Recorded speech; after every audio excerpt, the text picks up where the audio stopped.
basketball game right now. Scottie Pippen kind of quiet. Michael Jordan is Michael Jordan, but it is not enough right now. By the way, Ronnie Cycli has only one foul. The Knicks with a 7-point lead at home in the second quarter against Detroit. Here the Chicago Bulls draw even at 37. Horace Grant with 8. Michael Jordan out of the game. Craig Hodges is in. Miami throws ahead against the pressure.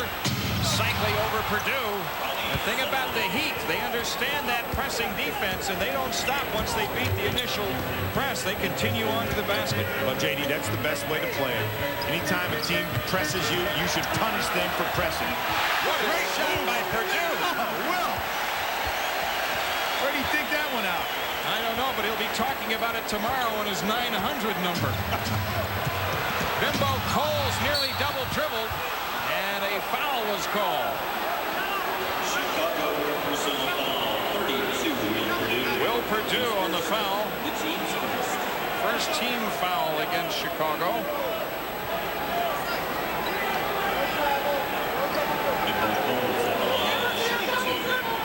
Bimbo Coles, an 82% free throw shooter.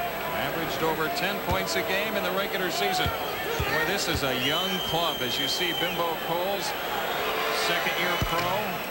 Well, when Bimbo Coles came out of college, he was a huge scorer in college. You remember he played on the Olympic team, and he was a player that everyone thought was going to have a nice, easy entrance into the NBA. Struggled big time. Looked like he almost didn't belong in the league. But this year, he's improved in almost every statistical category, and he's a tough kid. At one time, when they were playing out west, he got a broken nose. He flew back to Miami and then flew back to the West Coast and only missed one game. Played 81 games this year.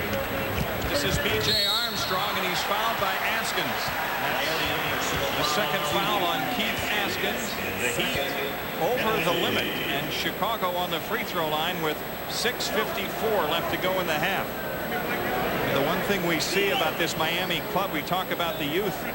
Oftentimes, Dick, when expansion takes place, the Knicks lead now is 11 over Detroit.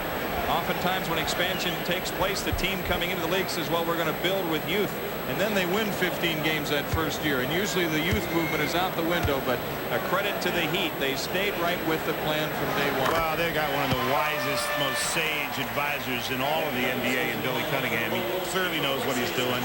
And he cannot be deterred from his path. He makes his own decisions.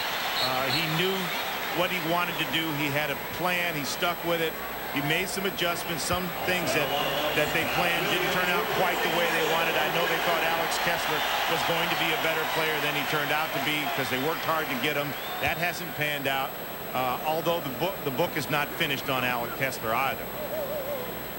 B.J. Armstrong shooting for the tie. Scott Williams has checked in for Chicago, replacing Will Purdue. The Bulls haven't missed in 9 free throw attempts. Kevin Edwards guarded by Hodges.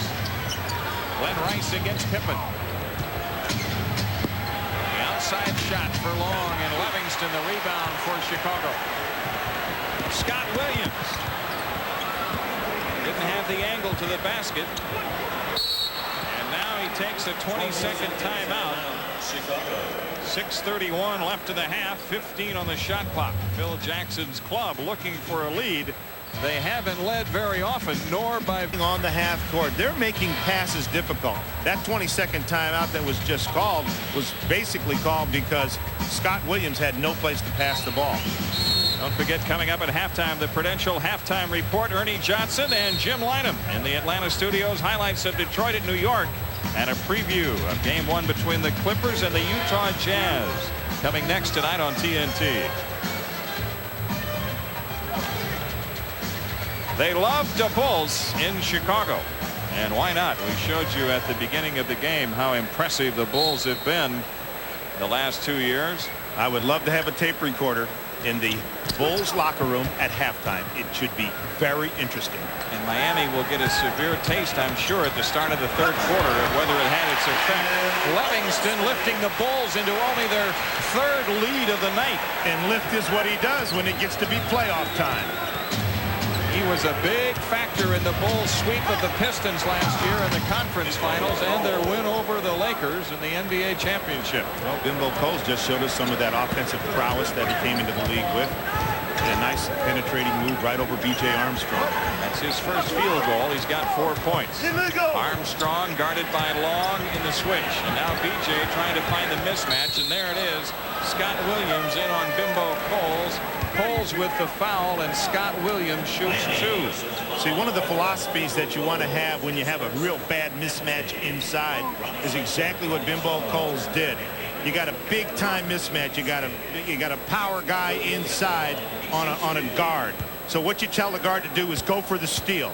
But what happened is Scott Williams put his left arm out or his right arm out and tried to hold him off, and that caused Bimbo Coles to get the foul. Michael Jordan back for the Bulls, and Craig Hodges is out. 5:48 left to go in the half.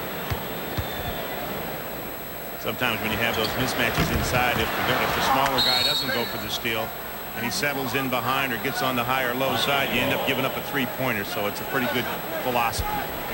Well, the Bulls had made 9 straight free throws prior to those 2 misses by Williams, and Miami with an opportunity to regain the lead. Brian Shaw back in. He's at the controls, guarded by Jordan.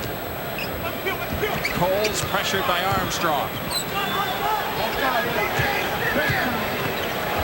Grant Long against Livingston, and there's Rice open, but blocked and blocked again.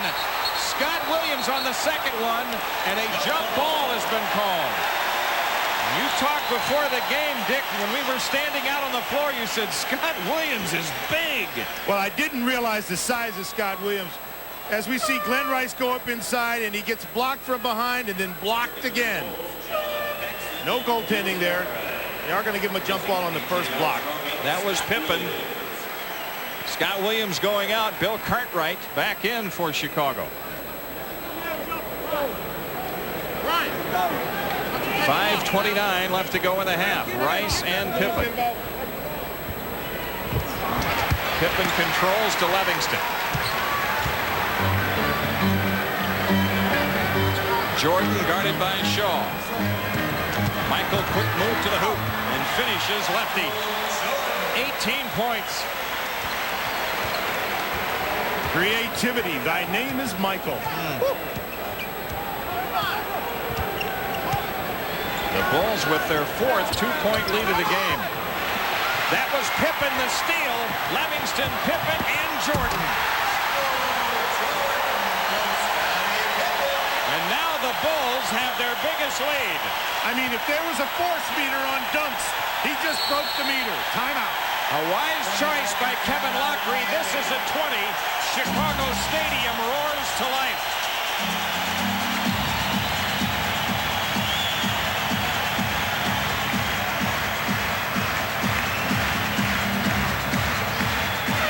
That's the way this Bulls team is. They can score in bunches.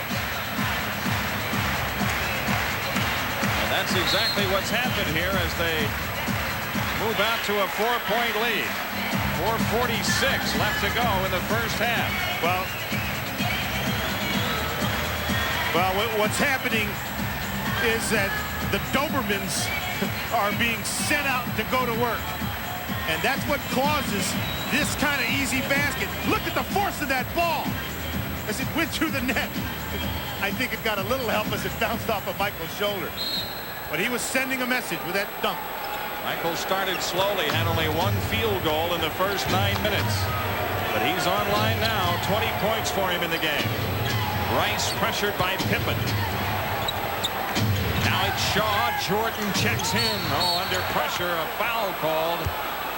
Brian Shaw on the free throw line. New York continuing to lead Detroit.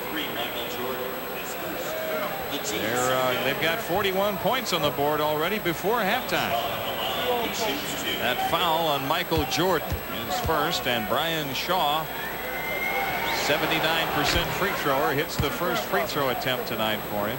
Well, you know, normally in the NBA they say first team to 100 wins. In the Detroit-New York series, what is it? First team to 85 wins. The 2 free throws for Shaw. Got a little down court pressure by Miami.